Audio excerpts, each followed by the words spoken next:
Olá, estudantes, sejam bem-vindos à nossa terceira e última competência, onde o foco é acidente do trabalho e cálculos estatísticos desses acidentes.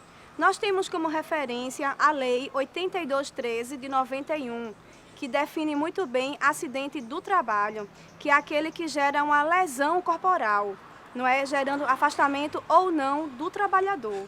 Então, para ser caracterizado como acidente do trabalho, é preciso que haja uma lesão. E aí, você como técnico em segurança do trabalho, deverá realizar a investigação de acidente do trabalho e providenciar a emissão da CAT, a Comunicação de Acidente do Trabalho, ao INSS. Essa comunicação deve ser feita até o primeiro dia útil após a ocorrência do acidente e em caso de morte de imediato. Antigamente, quando nós não tínhamos internet, a documentação era feita em 6 vias, e não faz muito tempo. Faz 15 anos que eu trabalho como técnica em segurança do trabalho e ainda peguei essa parte, onde nós fazíamos a CAT em 6 vias, para o sindicato, para o Ministério do Trabalho, para a empresa, para o acidentado, para o hospital. Enfim, hoje não precisa mais ter esse trabalho todo. Basta você cadastrar a CAT pela internet e esse documento já é enviado a todos os órgãos regionais competentes no assunto. Falando de acidente do trabalho, vamos estudar as causas dos acidentes do trabalho. É importante lembrar que nós temos 3 causas, que pode ser a atitude insegura, a condição insegura ou o fator pessoal de insegurança. Quando falamos de atitude insegura, não falamos de culpado pelo acidente. Não existe culpado pelo acidente. Nós não podemos responsabilizar um trabalhador, no caso com dolo, com intenção em sofrer um acidente do trabalho. Existe a atitude, que pode ser imprudência, negligência, imperícia. E qual a diferença entre o trabalhador imprudente e o negligente? Nós temos o negligente como aquele que sabe das normas de segurança, mas ele é relaxado, é relapso, ele não acredita que o acidente vai acontecer. É um comportamento muito comum naquele trabalhador novato, que ainda não tomou os sustos, digamos assim, dos acidentes do trabalho. E nós temos a imprudência, que é o desafio.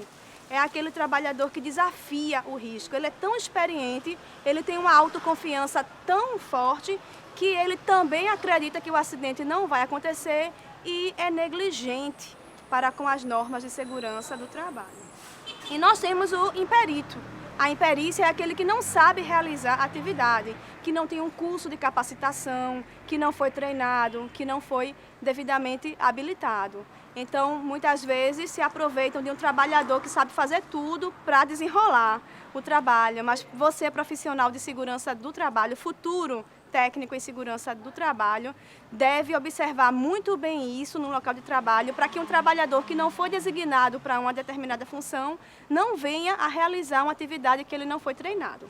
Como, por exemplo, nós temos o operador de empilhadeira. Tem gente que acha que por dirigir um carro consegue operar a empilhadeira. Até consegue, mas acidentes do trabalho vão acontecer e pode ser fatal. Então, o operador de empilhadeira precisa ser treinado, existe um curso estabelecido por lei, nós temos a NR11 que trata sobre isso, e esse trabalhador precisa ser capacitado.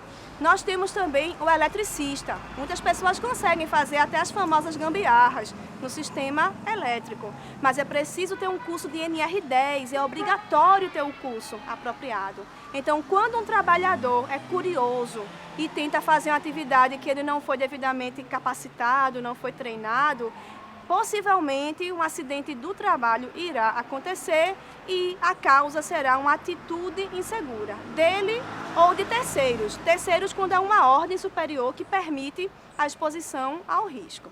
Então é importante investigar bem direitinho o acidente do trabalho para verificar a causa real desse acidente.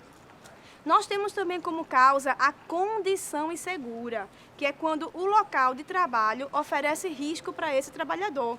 Quando há um piso molhado, escorregadio, uma rampa que não tem corrimão, um quadro elétrico que não está sinalizado, uma gambiarra elétrica, ausência de EPI, de equipamento de proteção individual. Então, isso representa uma condição insegura que o técnico em segurança do trabalho precisa visualizar para corrigir e evitar possíveis acidentes do trabalho.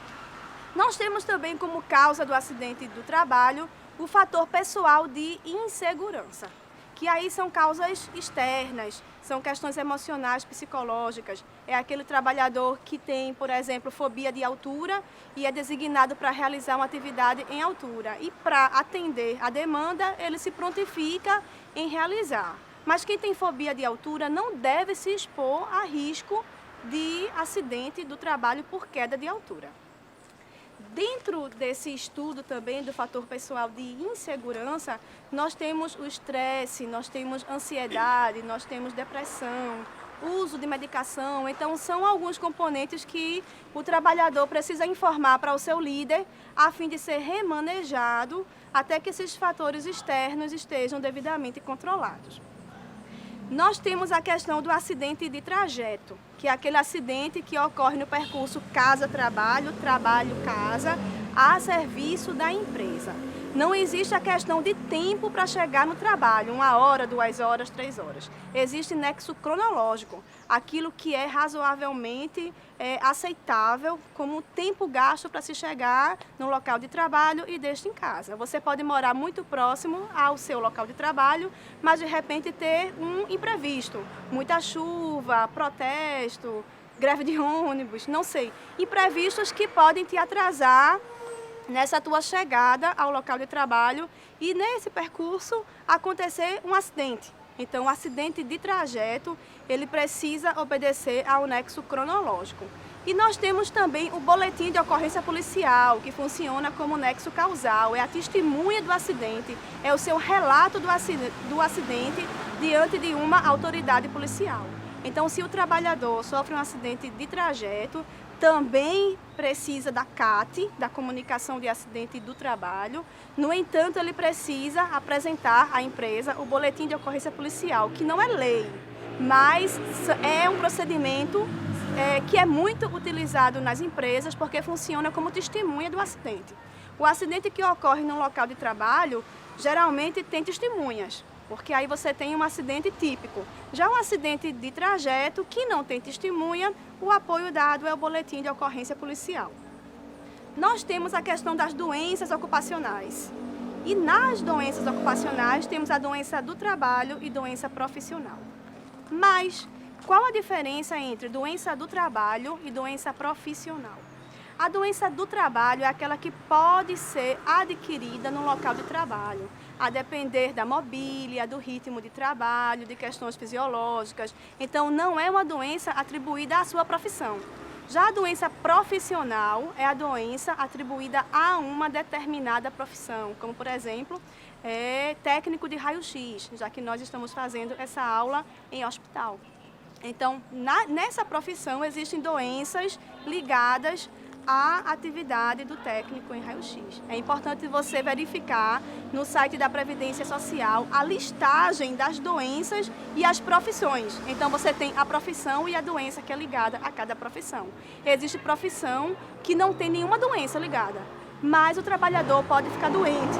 Nesse caso, a doença não será profissional, será uma doença do trabalho, que também merece a CAT. Agora vamos falar sobre as incapacidades laborais.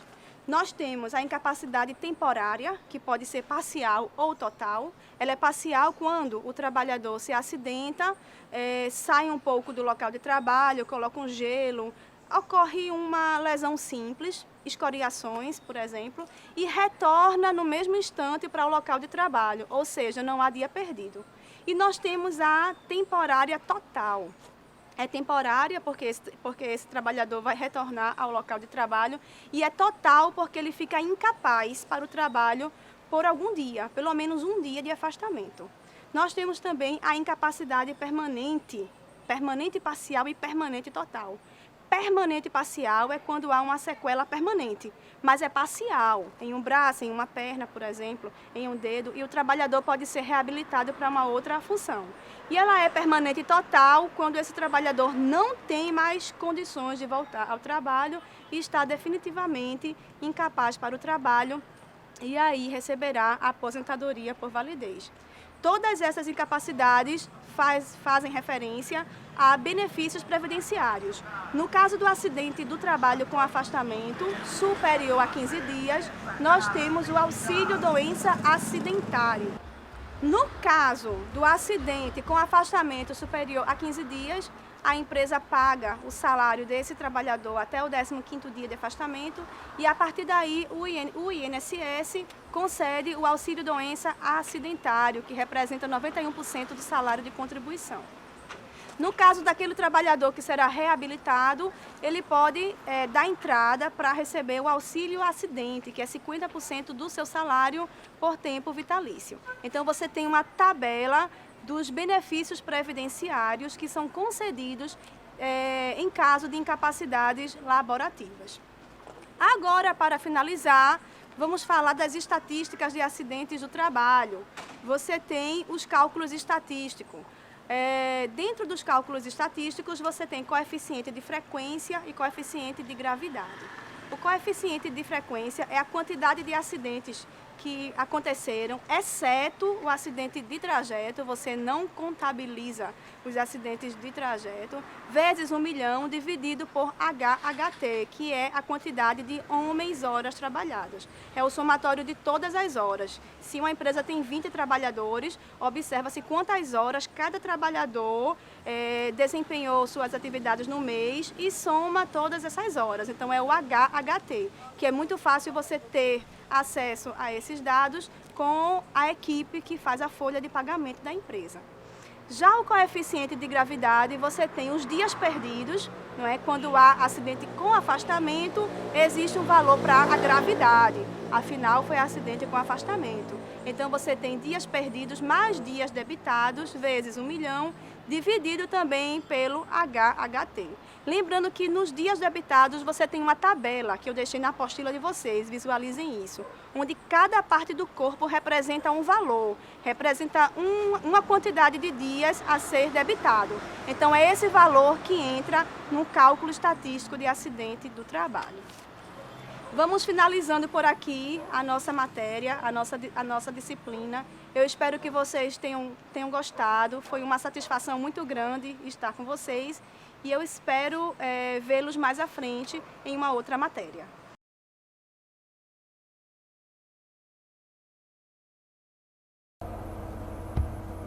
Olá, estudantes. Eu estou aqui para fazer uma retificação em relação à nossa terceira competência, onde nós falamos sobre o afastamento do trabalhador que sofre um acidente do trabalho. Eu falei para vocês que até o 15º dia de afastamento, a empresa paga o salário desse trabalhador. E a partir do 16º dia de afastamento, é a Previdência Social quem paga o salário através do benefício doença acidentário. Mas nós temos a nova medida provisória 664, aprovada pela presidente Dilma, que começou a valer a partir do dia 1º de março. Ou seja, antes de gravar a videoaula, nós tínhamos uma norma. Eu segui a Lei 82.1391. E essa lei foi modificada a partir de 1º de março de 2015 e agora nós temos a medida provisória 664. O que é que essa medida provisória diz? Até o 30º dia de afastamento por acidente do trabalho, a empresa paga o salário desse acidentado. E a partir do 31º dia de afastamento, é a Previdência Social quem paga através do mesmo benefício, que é o auxílio doença acidentário.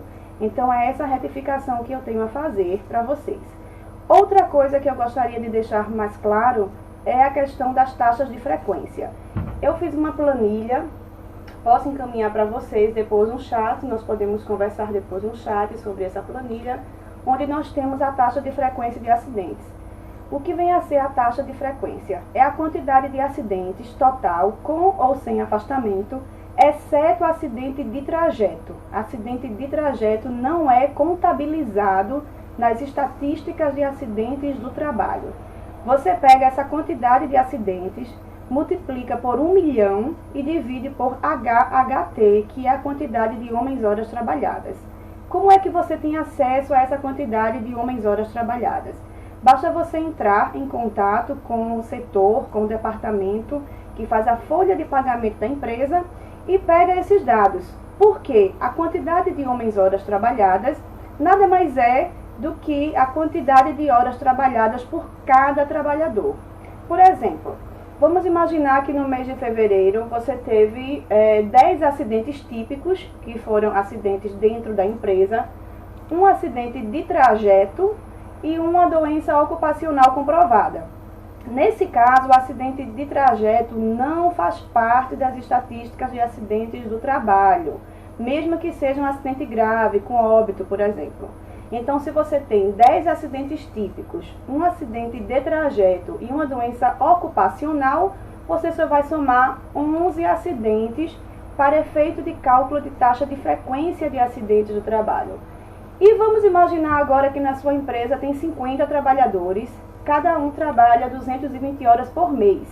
Então, você tem a quantidade de homens-horas trabalhadas, 50 pessoas, multiplicado pelas horas trabalhadas. Então, 50 vezes 220 horas por mês. E aí você tem 11.000 horas trabalhadas para aquela empresa.